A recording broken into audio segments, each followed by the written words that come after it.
खून के बदले आजादी देने का वादा करने वाले नेताजी सुभाष चंद्र बोस का नाम भारतीय स्वतंत्रता संग्राम के इतिहास में सुनहरे अक्षरों में लिखा है।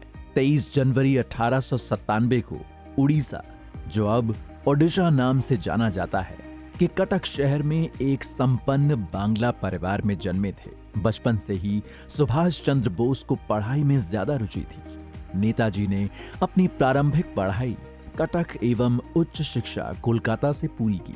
स्वामी विवेकानंद को अपना आदर्श मानने वाले नेताजी बचपन से ही कट्टर देश प्रेमी थे। भारत को गुलामी की जंजीरों में जकड़ा देखकर उन्हें बड़ा दुख होता था। उच्च शिक्षा पूरी करने के पश्चात नेताजी प्रशासनिक सेवा की तैयारी के लिए इंग्लैंड चले गए। नेताजी ने न सिर्फ इस परीक्षा को पास किया, बल्कि इसमें चौथा स्थान भी प्राप्त किया। हालांकि देश प्रेम की वजह से उन्होंने अंग्रेजी शासन की अपेक्षा देश सेवा के लिए कार्य करना बेहतर समझा और अपनी नौकरी से इस्तीफा दे दिया और देश की आजादी की लड़ाई में कूद गए। इसके बाद देश की आजादी के लिए नेताजी ने कई आंदोलनों का नेतृत्व किया एवं देश के युवाओं को आजादी के संग्राम में सहयोग करने हेतु प्रेरित करने लगे। उनके विचारों से देश के स्वतंत्रता आंदोलन को नई दिशा मिली थी। इसी के दम पर न सिर्फ आजादी की लड़ाई लड़ी गई, बल्कि अंग्रेजी हुकूमत की जड़ें हिलाई गई। उनके विचारों ने कई भारतीयों के दिलों में अमिट छाप छोड़ी है। तुम मुझे खून दो, मैं तुम्हें आजादी दूंगा के जोशीले नारे के साथ जो देश भर में नई क्रांति लेकर आया।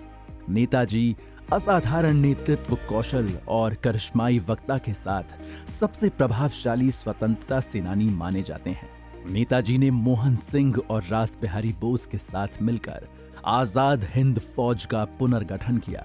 साथ ही नेताजी ने आजाद हिंद सरकार पार्टी भी बनाई और भारत के स्वतंत्रता संग्राम में कई महत्वपूर्ण योगदान दिए। नेताजी सुभाष चंद्र बोस के देश के स्वतंत्रता संग्राम में योगदान को याद करने, करोड़ों लोगों को देश सेवा के लिए प्रेरित करने एवं नेताजी को श्रद्धांजलि अर्पित करने के लिए आज पराक्रम दिवस का आयोजन किया जाता है।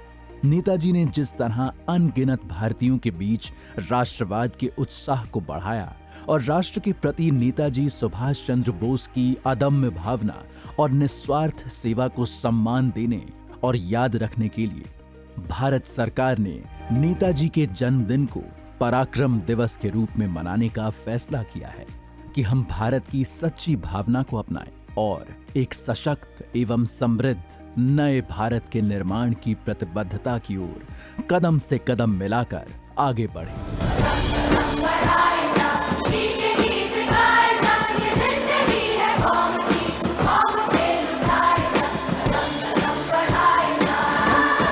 जय हिंद।